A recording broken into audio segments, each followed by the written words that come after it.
In early 2026, the unthinkable happened. Iran's supreme leader, the highest authority in the Islamic Republic, was killed in a coordinated military strike.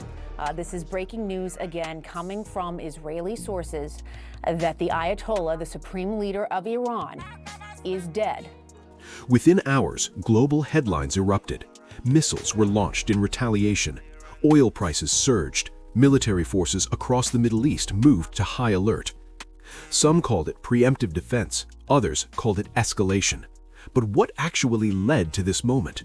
How did three nations, once aligned, later divided, arrive at a confrontation so severe that leadership itself became a target?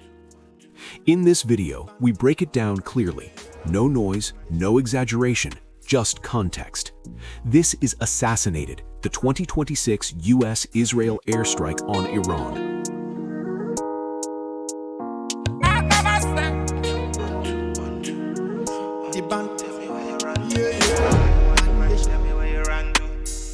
This documentary is based on publicly available information, historical records, and geopolitical analysis at the time of release.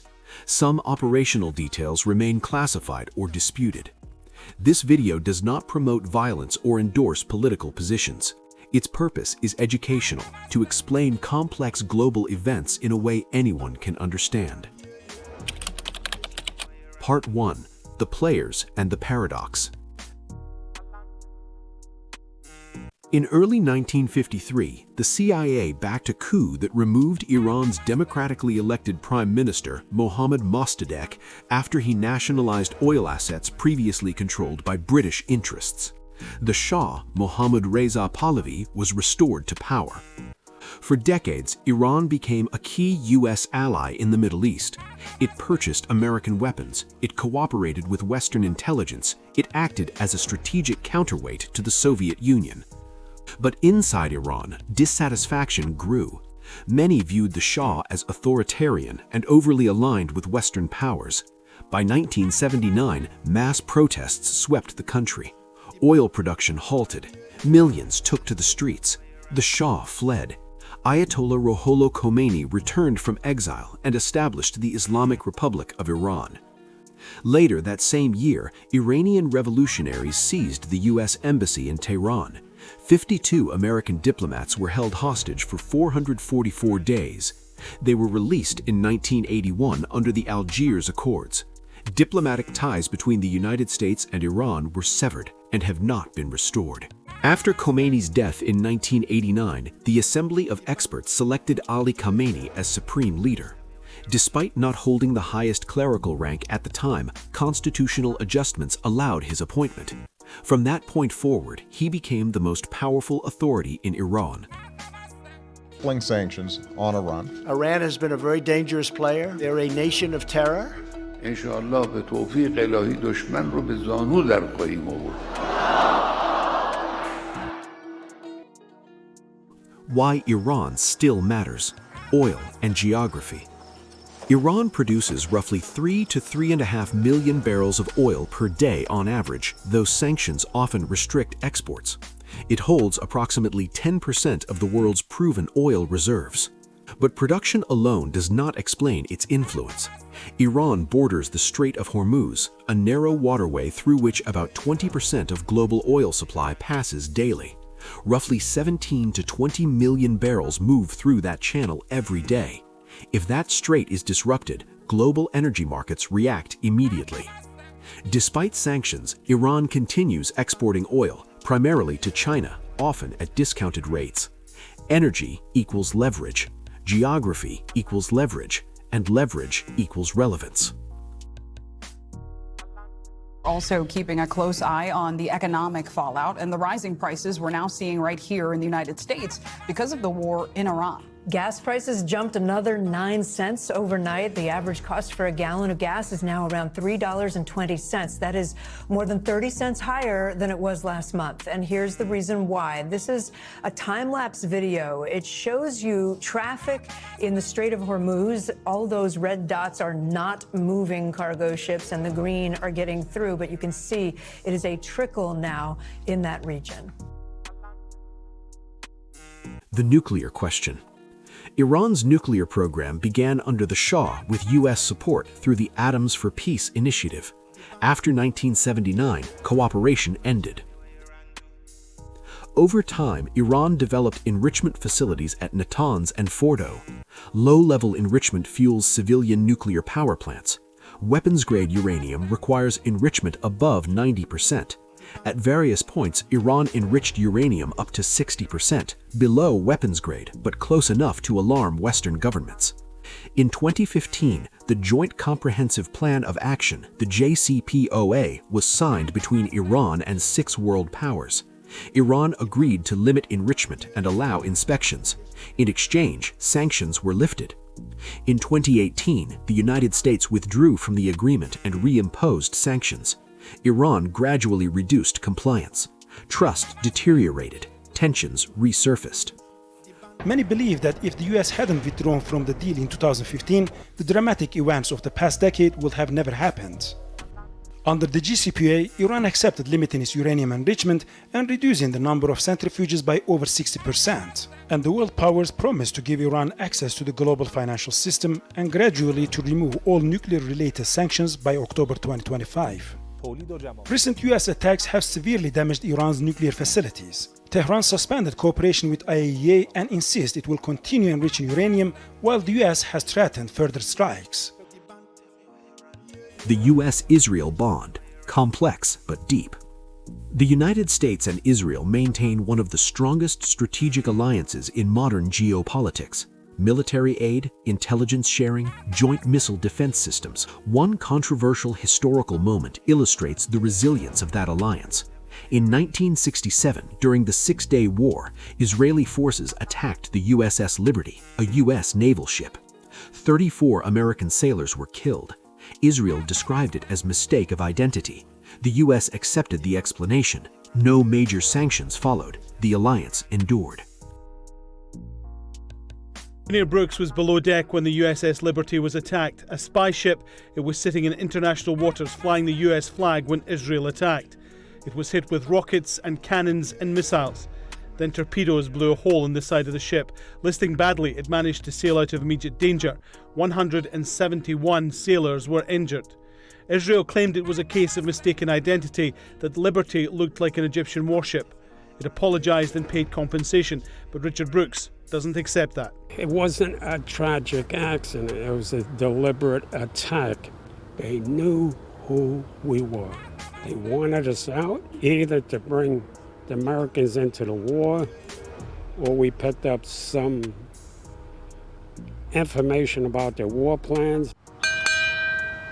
Today, Washington and Jerusalem share a key objective: preventing Iran from developing nuclear weapons capability. Two countries are rooted in the biblical heritage. But we have a bond to Israel that's much stronger. It's a moral commitment. It was created to fulfill the long-standing dream of the Jewish people to return to the home of their biblical origins. Come, let us declare in Zion the word of God. The founders of my country saw a new promised land. America's commitment to Israel's security is rock solid and unwavering. Jerusalem will be the capital of Israel, and I have said that before, and I will say it again. I recognized Jerusalem as the capital of Israel. You need not be a Jew to be a Zionist. I am a Zionist.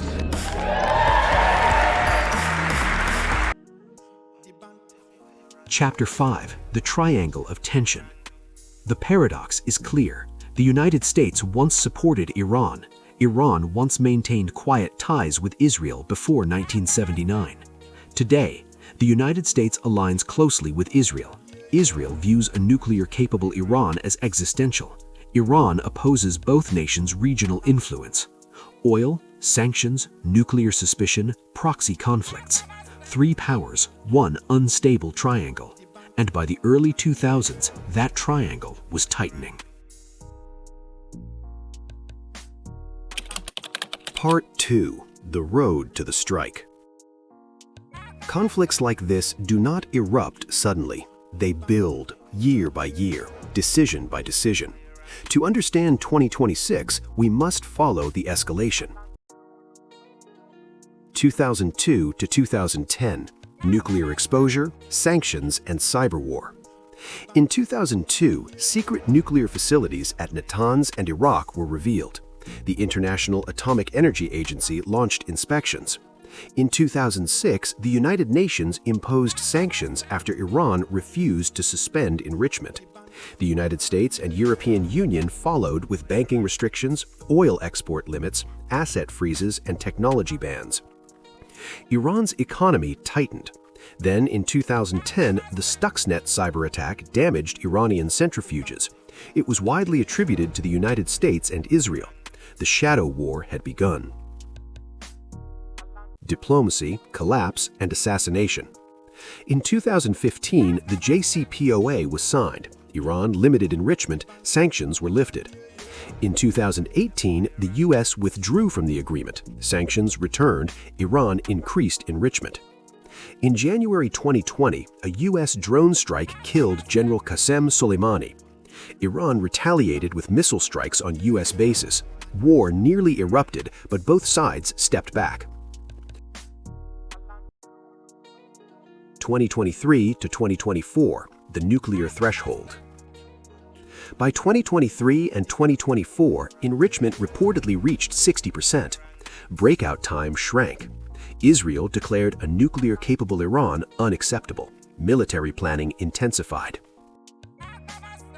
June 2025, the bunker strikes.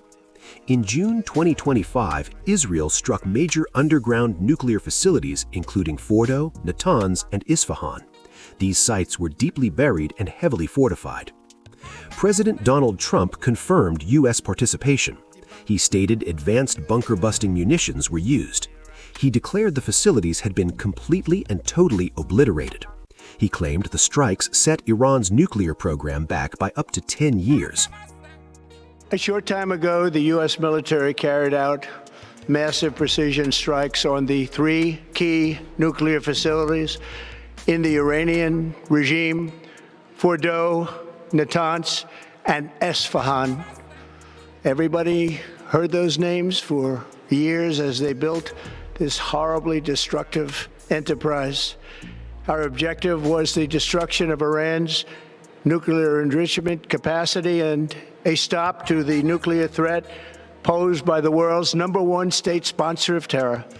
Tonight, I can report to the world that the strikes were a spectacular military success. Iran's key nuclear enrichment facilities have been completely and totally obliterated.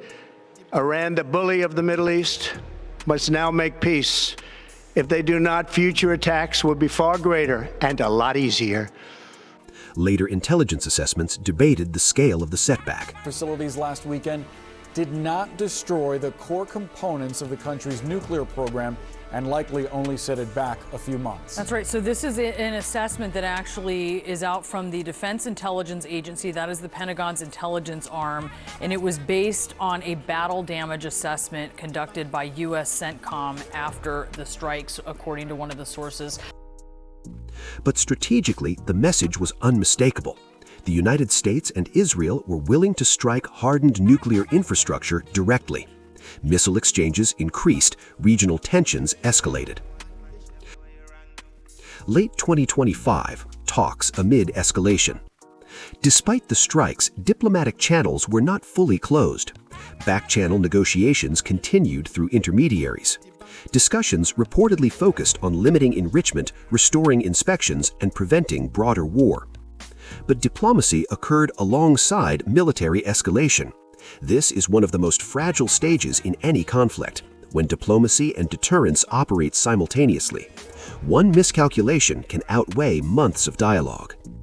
And in early 2026, the target shifted from infrastructure to leadership.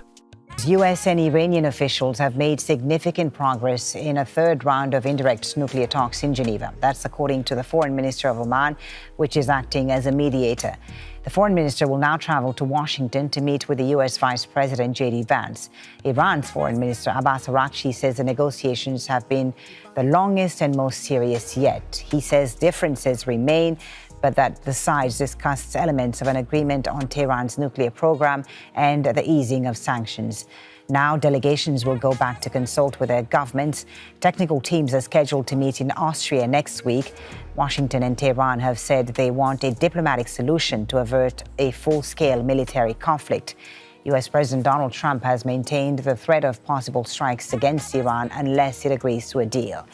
Now, as talks were underway in Geneva, the U.S. moved more of its military assets closer to the Middle East. The USS Gerald Ford, the world's largest aircraft carrier, left the Greek island of Crete on Thursday and is heading east. Another aircraft carrier group has already been deployed near the Gulf of Oman.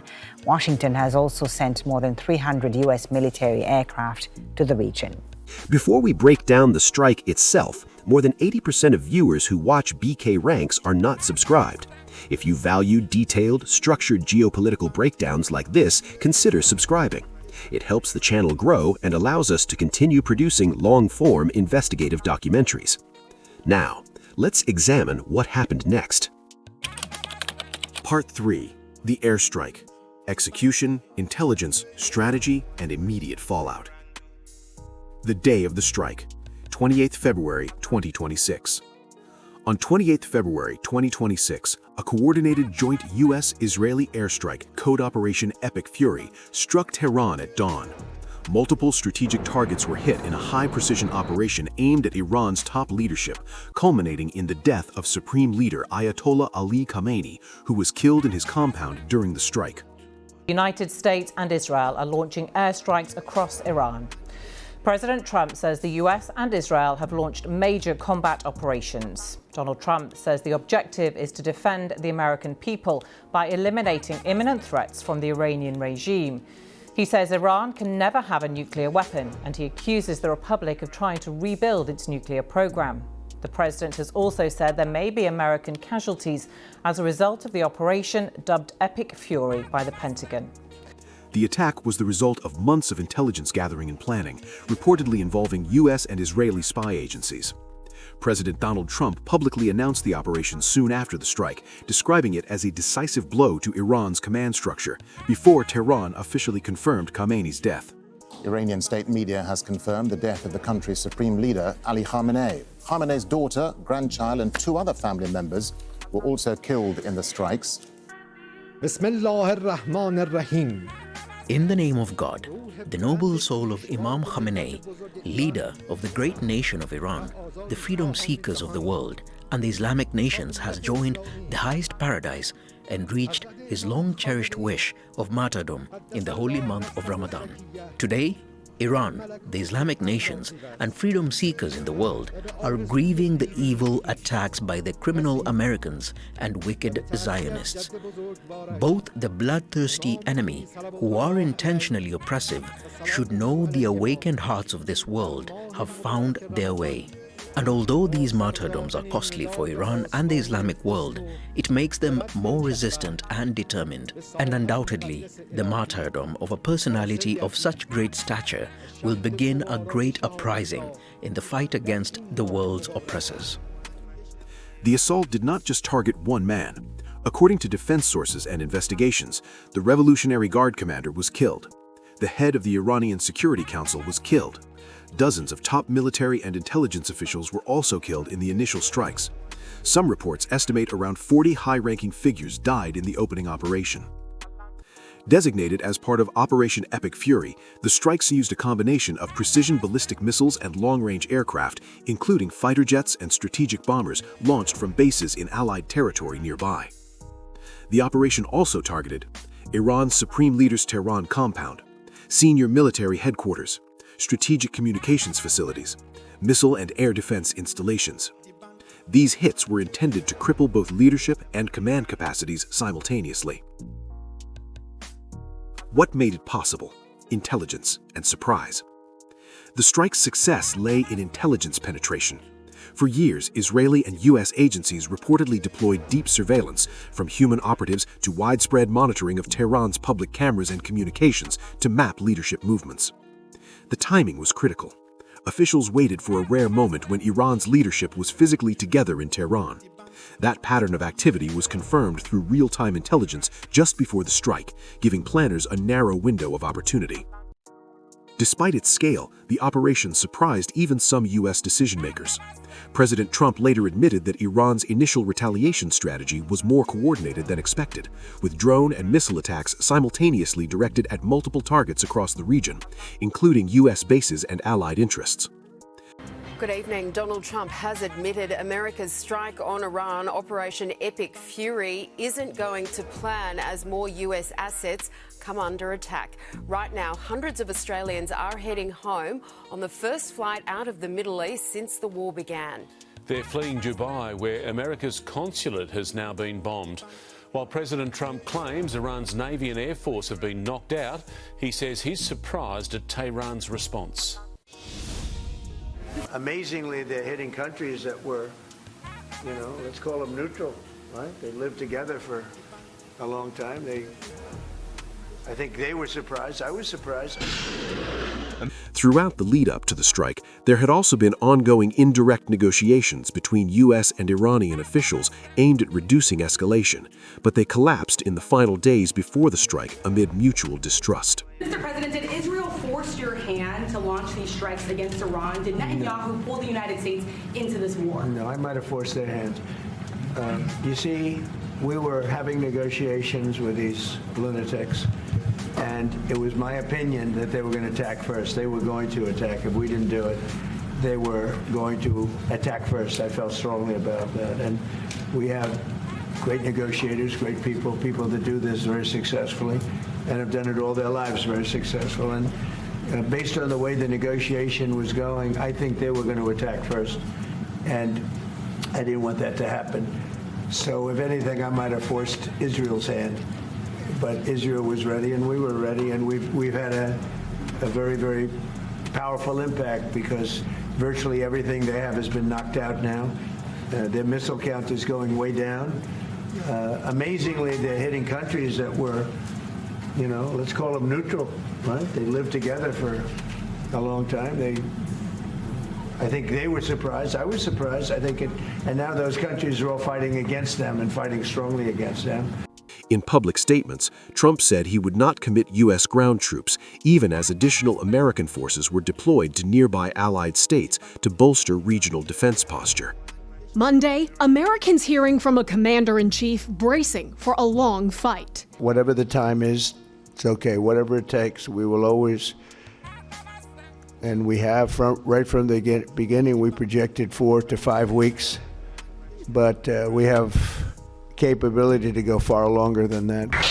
The president suggests U.S. operations may not be limited to naval and air forces. Trump tells the New York Post, "I don't have the yips with respect to boots on the ground. Like every president says there will be no boots on the ground, I don't say it." The military logic. What history shows. In traditional warfare, leaders are often protected, not targeted, because decapitating a command structure invites retaliation and unpredictability. Classical military doctrine holds that defeating a leader can end a war, but it can also harden defense and provoke backlash. In this case, removing the supreme leader was intended to disrupt Iran's ability to coordinate strategic response, but it also meant removing the single person around whom the regime's legitimacy and power were centered, a gamble with massive geopolitical risk. Among candidates for Iran's next supreme leader is one who really stands out, and that's Mojtaba Khamenei. He is one of the sons of the slain supreme leader Ayatollah Ali Khamenei, and he saw both his father and his wife killed in the initial Israeli airstrike on Saturday that sparked this region-wide war that we're seeing now involving Iran, Israel, the Americans, and the wider Gulf Arab countries. Now, Mojtaba Khamenei. Immediate aftermath and global shockwaves. Iran's government swiftly declared the strikes an act of aggression and entered a state of national mourning. A temporary leadership council was announced to fill the power vacuum while a successor is chosen. Across the region, Iranian retaliation was swift. Missile and drone attacks against U.S. bases and allies. Targeted strikes on military facilities in Gulf states. Proxy group engagements, including Hezbollah exchanges with Israel. Oil markets reacted sharply. Brent crude, which had been trading at approximately $85 to $90 per barrel before the strikes, spiked above $115 per barrel within 48 hours as traders priced in Middle East instability and supply risk. But what's the impact? And this is where things get kind of interesting and nuanced, because you might have thought with that happening, the oil price would go crazy. And it's certainly gone a lot higher. Look at that. Up by 15% in the last few days. But it hasn't gone up as much as the gas price. And here's where things get kind of interesting. So this is the gas price, actually in the UK. And that's up by 70%. And actually at one point, you can see the line has just about come down. At one point, it was up by 100%. So it doubled. World leaders responded differently. Calls for de-escalation came from United Nations diplomats, President Macron of France, Chancellor Scholz of Germany, leaders in Japan and South Korea. At the same time, some leaders warned that Iran's actions posed reckless danger, including UK Prime Minister Keir Starmer. Meanwhile, others in the region braced for further confrontation as coalition postures hardened. It is a flagrant violation of the Charter of the United Nations, especially Article 2, Paragraph 4, which strictly prohibits the threat or use of force against the sovereignty and territorial integrity of any state. It is a direct assault on the foundations of international law. The Security Council convened an emergency meeting on Saturday. The facts were clear. The aggression was clear. The responsibility also was clear. In a reckless and unprecedented escalation, the United States and Israel deliberately targeted the supreme leader of Islamic Republic of Iran and many high military officials. Targeting the highest official of a sovereign UN member state is an egregious breach of international law and a direct attack on sovereign equality. Such conduct endangered the entire international system. The United States and the Israeli regime are deliberately targeting civilians and civilian infrastructure. The schools, hospitals, Red Cross facilities, and residential buildings were attacked. On the first day of the aggression, the girls' school in Minab, a small town in Hormozgan province in southern Iran, was deliberately destroyed. As a result, 165 innocent school girls were martyred. I repeat it, 165 school girls martyred. Their bodies were recovered from a rubble after hours of rescue efforts. On the same day, similar attacks martyred several hundred students in other cities, including eastern Tehran and Abyek in Gazvin province. But just this afternoon, the ambassador of the Israeli regime from this very podium resorted to lies and fabrications, shamelessly denying and ignoring the crimes committed by this regime against children and innocent civilians in Iran. Yesterday, further strike targeted Red Crescent building, Motahari, Gandhi, and Khatam hospitals in Tehran, Abu Zaz hospitals in Ahvaz, 3 emergency checkpoints in Sarab, Chabahar, and Hamadan, as well as residential building in northern Tehran. This was not a typical military strike. It was a watershed moment, a leap beyond infrastructure to the heart of a nation's leadership. And once that line is crossed, international relations are never the same. Part 4. Retaliation, Regional Fallout, and Global Reactions. In the hours after the joint U.S.-Israel operation that struck Iran and resulted in the killing of Supreme Leader Ayatollah Ali Khamenei, Iran unleashed a broad wave of retaliatory missile and drone strikes across the Gulf region. Iran's response was not limited to military bases. Instead, Tehran's missiles and drones struck multiple Gulf Cooperation Council states, including United Arab Emirates, Qatar, Kuwait, Bahrain, Oman, and Saudi Arabia. These Gulf nations had historically tried to stay out of direct warfare, but Iran's attacks placed them squarely on the front lines of a widening conflict. In the UAE, missiles and drones hit civilian infrastructure such as airports, ports, and hotels.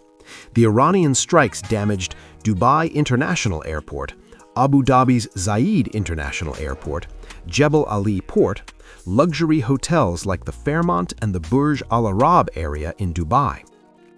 These strikes caused casualties and forced airport closures and major disruptions to travel and logistics. In Qatar, Iranian attacks affected Hamad International Airport and other infrastructure. Qatari air defenses reported intercepting dozens of missiles and drones and even downing Iranian aircraft amid the barrage. Meanwhile, Kuwait reported heavy drone and missile activity, including impacts on civilian sites like Kuwait International Airport and military locations, which also contributed to missile interceptions and injuries. In Oman, Iranian drone strikes hit commercial ports and oil tanker routes near the Strait of Hormuz, injuring foreign crew members and damaging oil infrastructure, widening the geographic scope of the conflict's effect. Across the Gulf, Iran's retaliation made clear that the conflict had shifted far beyond the borders of Iran itself, and that no allied nation in the region was beyond reach.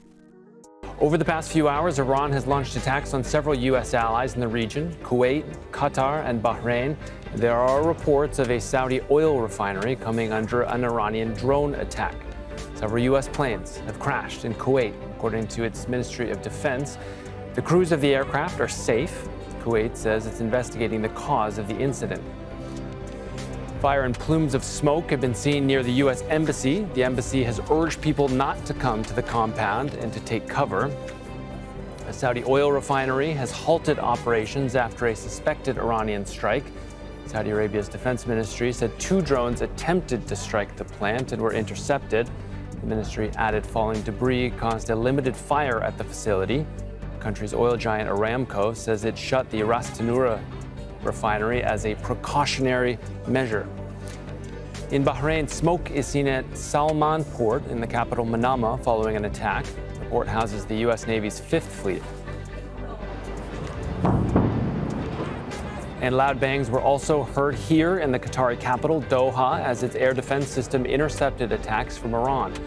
Qatar's Al Udeid Air Base hosts U.S. and other international forces. Since Saturday, across the Gulf, civilian infrastructure from seaports and airports to residential buildings and hotels have been hit in Iranian attacks. For decades, Gulf nations, especially the UAE and Qatar, have cultivated a reputation as oases of stability in an often volatile region. But Iran's strikes deliberately targeted airports, ports, hotels, and economic hubs. This forced Gulf states into a war they had long sought to avoid, a war they did not choose and did not want to fight. Analysts argued Tehran's strategy may have been to pressure Gulf leaders into pushing Washington to halt its military action, but the effect was the opposite. Rather than discouraging U.S. involvement, Iran's attack hardened the stance of Gulf nations toward Tehran and pushed them closer to Washington's side in the conflict. The foreign ministers of the Gulf Cooperation Council have condemned Iranian attacks targeting the region in a joint statement. The GCC has called them grave violations of sovereignty, good neighborliness, international law, particularly due to the targeting of civilians and civilian objects. The statement says GCC states reserve their legal right to respond and take all necessary measures to defend their sovereignty, security and stability, including the option of a military response. They also demanded an immediate halt to the attacks, emphasizing that Gulf stability is essential for the global economy and maritime navigation. In response to Iran's strikes, the UAE, Qatar, Kuwait, Bahrain, and Saudi Arabia condemned the attacks as blatant violations of sovereignty and international law. Several Gulf states closed or scaled back diplomatic missions in Tehran. Emergency GCC meetings invoked Article 51 of the UN Charter, signaling readiness for collective self-defense. Saudi Arabia publicly warned of grave consequences if the strikes continued, offering to deploy all capabilities to defend allies. Oman and other mediators continued pushing for conflict resolution even as violence persisted. Saudi Arabia could be on the brink of joining the regional conflict as well. A source telling Fox News that country is considering Air Force strikes on Iran targets, and in response to unprecedented missile and drone attacks from Iran. Brand new economic and energy impacts. The retaliatory strikes had immediate economic consequences.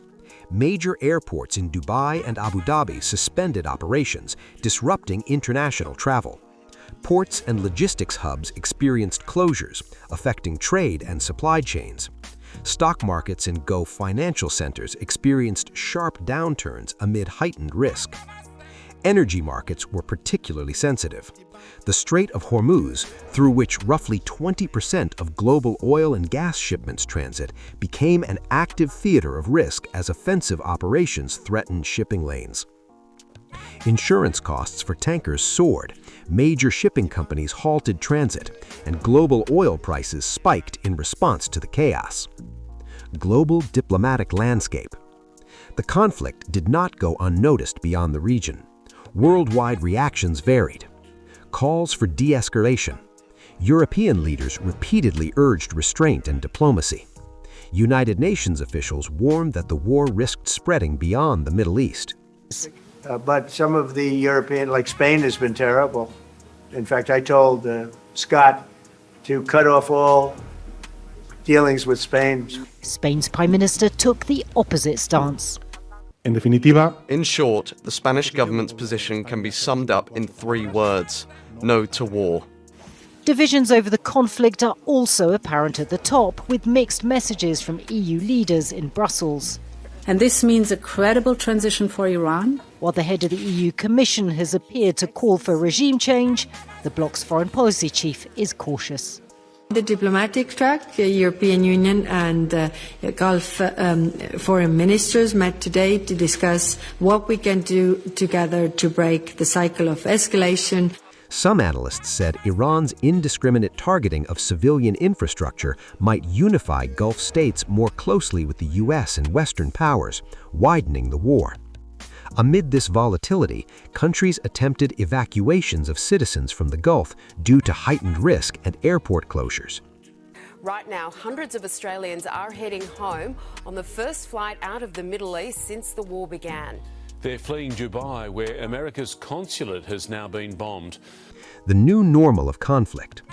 What began as precision strikes deep inside Iran had, within days, expanded into a multi-front confrontation.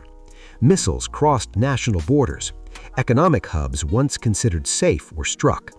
Alliances were tested, and diplomatic ties strained. In this new phase of the conflict, neither civilian nor military targets were immune. The war had become regional, and global eyes were watching. Retaliation did not end with a single salvo.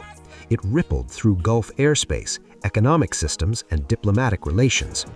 The conflict has shifted from a bilateral crisis into a multifaceted regional war, one with profound implications for energy markets, global security, and the future shape of Middle Eastern alliances. Part 5. Power Vacuum, Political Rhetoric, and Global Calculations. The leadership vacuum inside Iran. Under Iran's constitution, an interim leadership structure is formed until a permanent successor is selected by the Assembly of Experts. But transitions of this magnitude are never purely procedural. There are competing factions: Revolutionary Guard hardliners, clerical traditionalists, reform-leaning political blocs. The key question becomes, does the new leadership double down on confrontation or recalibrate toward de-escalation? Historically, sudden leadership removal often strengthens hardline elements rather than moderates. That possibility alone reshapes regional calculations. President Trump telling Jonathan Karl today he wants to be personally involved in choosing Iran's next supreme leader. The president also telling John many are now calling him the GOAT, the greatest of all time. Here's John Karl. Tonight, that extraordinary declaration. President Trump telling me that he must be the one to approve the next leader of Iran. We don't want them to put anybody in there unless it is approved by us. The The president told me he wants to ensure a future U.S. president doesn't face a hostile Iran. We don't want some president in 10 years to get stuck with this problem and not know what to do with it. In a lengthy phone conversation, Trump sounded triumphant, telling me, quote, "They are calling me the GOAT, greatest of all time." The Iranian people have called on me to lead the transition after the regime is gone. I have accepted that responsibility. Part of their great mandate to me is to return our nation and our foreign relations to normalcy. I will do exactly that. Political rhetoric versus strategic reality. During the 2024 U.S. election cycle, President Donald Trump campaigned heavily on avoiding new wars and prioritizing domestic interests. He frequently criticized prior administrations for prolonged foreign engagements. I will also restore peace through strength, and I will prevent World War III from happening. We will stop it. A few moments later. A short time ago, the U.S. military carried out massive precision strikes on the 3 key nuclear facilities. Iran's key nuclear enrichment facilities have been completely and totally obliterated. Iran, the bully of the Middle East, must now make peace. Yet by 2025 and 2026, the United States had engaged militarily in expanded operations in Venezuela, direct strikes in coordination with Israel, increased troop deployments to allied Gulf states. Trump also made headlines during his political career with statements suggesting the use of economic and military leverage in places such as Greenland. Rhetoric later softened or clarified. Supporters argue this represents strategic flexibility.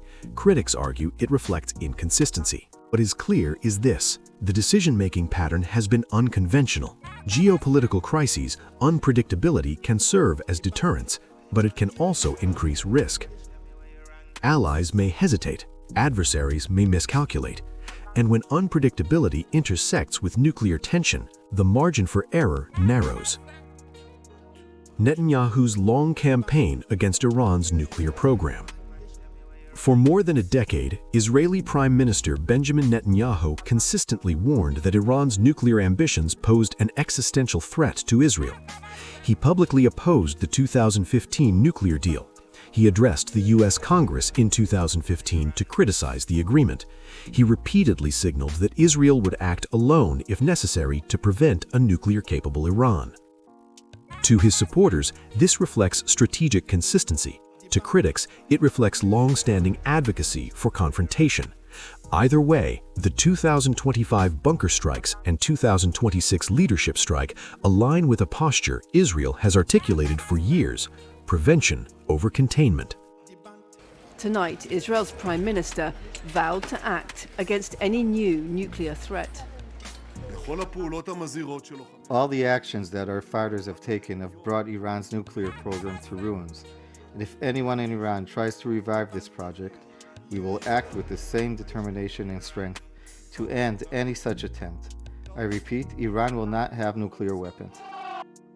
Why Russia and China remained cautious. One of the most striking aspects of the crisis was the measured response from Russia and China. Neither nation intervened militarily, neither escalated beyond diplomatic statements. Why? Several factors explain this restraint. Strategic calculation. Russia is heavily engaged in other geopolitical theaters. Economic interests. China relies heavily on Middle Eastern energy imports. Avoiding direct confrontation. Neither Moscow nor Beijing benefits from direct military confrontation with the United States. Multipolar leverage. By remaining diplomatically active, both powers preserve influence. Silence does not equal indifference. It can also reflect calculated patience. We heard from the Admiral. You have some breaking news on Russia's potential involvement in this conflict?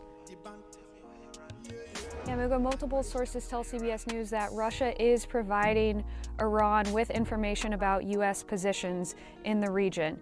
A partnership between Iran and Russia is not necessarily new. We saw Iran provide hundreds of Shahed drones, the type of drones it makes, to Russia for Russia to use in Ukraine. But so far in this war, this is the first involvement of some sort of Russian information, and that brings in another party into this war that does threaten to expand. Yeah, and now let's go back to the U.S. looking to, quote, raise or level Iran's ballistic. The risk of full regional breakout. With Gulf states drawn in, Israel on high alert, Iran recalibrating leadership, and U.S. forces positioned across the region, the risk of miscalculation remains high. History shows that regional wars often begin not from one dramatic decision, but from a series of escalatory responses. Missile for missile, strike for strike, alliance for alliance. The Middle East has long been shaped by proxy conflict. What makes this moment different is direct leadership targeting. That changes deterrent psychology, it alters strategic norms, and it raises a final question. Has this conflict reached containment, or is it only paused? With word from the Pentagon that its war on Iran is just getting started, it was missile after missile fired into that country again. From the U.S. President, this assessment so far. We're doing very well. Somebody said, how would you score it from 0 to 10? I said I'd give it a 12 to a 15. Adding a bit later, right now we're a country that's more respected than we've ever been respected before. Earlier, Donald Trump delivering a blunt message on social media. There will be no deal with Iran except unconditional surrender, he wrote, adding, after the selection of a great and acceptable leader, Iran will have a great future. Make Iran great again. On the term unconditional surrender, said his press secretary, what the president means is that when he, as commander-in-chief of the U.S. Armed Forces, determines that Iran no longer poses a threat to the United States of America and the goals of Operation Epic Fury has been fully realized, then Iran will essentially be in a place of unconditional surrender, whether they say it themselves or not. And on whether U.S. forces in the region may be at heightened risk over reports that Russia is passing on intel that could help Iran's military, said Pentagon Chief Pete Hegseth to the CBS program 60 Minutes. We have the best intelligence in the world. We're aware of who's talking to who, why they're talking to them, how accurate that information might be, how we factor that into our battle plan. The 2026 strikes did not just eliminate a leader, they reshaped the strategic landscape. Old alliances hardened, new uncertainties emerged, energy markets fluctuated, global powers recalculated, and once leadership itself becomes a legitimate target in modern warfare, the rules governing international conflict evolve. The consequences of that evolution are still unfolding. History rarely announces itself while it is happening. It unfolds in moments that seem chaotic at first, a strike, a retaliation, a headline. But when viewed from a distance, patterns emerge. The 2026 airstrike that killed Iran's supreme leader was not just a military event, it was the collapse of decades of deterrence architecture. It was the intersection of unresolved history, nuclear anxiety, alliance politics, and strategic calculation. Iran and the United States were once partners. Israel and Iran once maintained quiet cooperation. Energy routes once flowed with assumed stability. Today, the Middle East stands at a new crossroads. Leadership has changed, red lines have shifted, the threshold of acceptable targets has moved, and once that line moves, it rarely moves back. Will this moment be remembered as the beginning of a broader regional war, or as the decisive act that reset deterrence? That answer will not be written in speeches, it will be written in actions, because in geopolitics, power does not disappear. It transfers, and the world is now watching where it transfers next. If you made it this far, you value depth, and depth is rare. More than 80% of people who watch BK Ranks are not subscribed. If you appreciate structured, fact-based geopolitical documentaries like this, subscribe. It helps us continue producing long-form analysis without sensationalism. And if you want more breakdowns on global power shifts, nuclear strategy, and the forces shaping our world, stay with BK Ranks, because the story doesn't end here.